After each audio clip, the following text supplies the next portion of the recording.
আমাদের বারান্দায় গাছেদের সাথে সাথে কিছু পায়রাদেরও বসবাস আছে। সো হ্যালো ফ্রেন্ড, আমি তিয়া। আশা করছি আপনারা সবাই ভালো আছেন। আমিও কিন্তু খুব ভালো আছি। দেখো, বারান্দাটা খুবই নোংরা হয়ে গিয়েছিল, সেই জন্য পরিষ্কার করবার জন্য গাছগুলোকে আস্তে আস্তে সরিয়ে নিচ্ছি আগে। পায়রাগুলো আমাদের পোষা পায়রার মতো হয়ে গেছে। তো দেখো, আমি ওদের সামনে গেলাম, তাও ওরা উড়ে যাচ্ছে না। আর এদিকে আমি বারান্দায় আর জায়গা ছিল না, বারান্দাটা খুবই ছোট আর সরু, সেই জন্য আমি ঘরের ভেতরেই রেখে দিয়েছি গাছগুলো। আর এদিকে নোংরা পরিষ্কার করতে লেগে গেছি, এতই ওরা নোংরা করেছে।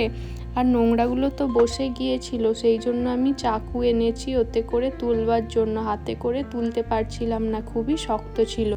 দেখো, এদিকে আমি কিন্তু বারান্দাটা পরিষ্কার করেও ফেলেছি, আর এদিকে পায়রাদেরকে খেতে দিয়েছি একটু চাল আর সর্ষে, কারণ ওরা সর্ষে খেতে খুবই ভালোবাসে।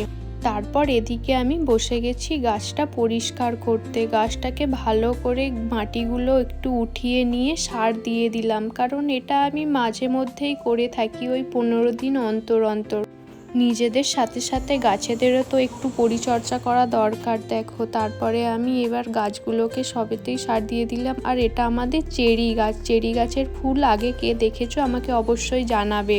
চেরি গাছে আমাদের প্রত্যেকবারে ফুলই হয়, বাট ফল হয় না। এতে কি দিলে ফল হবে আমাকে কেউ জানিও তো। তো দেখো, এখানে পরিষ্কার হয়ে গেছে। আর এই গাছটার নাম কে কে জানো আমাকে জানাবে। দেখো, এদিকে কিন্তু ব্যাঙ্গালোরে বৃষ্টিও আরম্ভ হয়ে গেছে।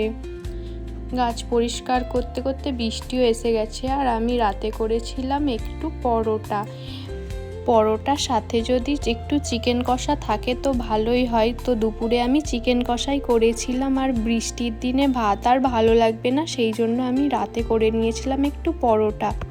তো লাচ্ছা পরোটা করার জন্য আমি প্রথমেই দেখলে তোমরা ময়াম দিয়ে একটু নুন দিয়ে আর অল্প স্বাদ মতো চিনি দিয়ে একটু গরম জল দিয়ে মেখে নিচ্ছি ভালো করে। ময়দাটা ভালো করে অনেকক্ষণ ধরে মেখে একটু রেখে দিলে ভালো নরম হয় পরোটাটা। তো আমি 5-10 মিনিটের মতো রেখে দিয়েছিলাম, বেশিক্ষণ রাখতে পারিনি। তারপরে দেখো, এদিকে আমি পরোটাগুলো কিভাবে বেলে নিচ্ছি। এইভাবে একটু গোল করে বেলে নেব প্রথমে। গোল করে বেলে নেবার পর তারপরে দেখো, আমি একটা ছুরির সাহায্যে একটু একটু করে ফাঁক দিয়ে দিয়ে গ্যাপ দিয়ে দিয়ে আমি কেটে নিয়েছি। তারপরে দেখো, এইভাবে রোল করে নিচ্ছি। রোল করে নেবার পর আবার পরোটাটাকে ওরমভাবে ফোল্ড করে গোল করে নিতে হবে।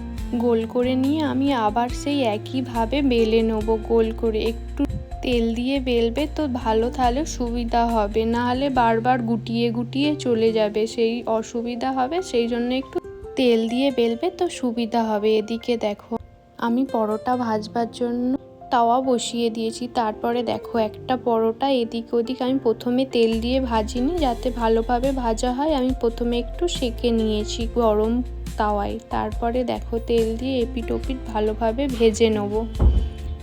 দেখো, এপিট ওপিট করে কিন্তু পরোটাটা আমি ভালো করেই ভেজে নিয়েছি। তারপরে আমি দেখো পরোটাটা নামিয়ে নিলাম, একটা হটপটের মধ্যে রেখে দিলাম, দেরিতে খাওয়া হবে তো। তারপরে দেখো, এদিকে অনেক কটা পরোটা বেলেও নিয়েছি। তারপরে রাতের ডিনারে এটাই আজকে আমাদের। তো আজকের মতো এটুকুই, বাই।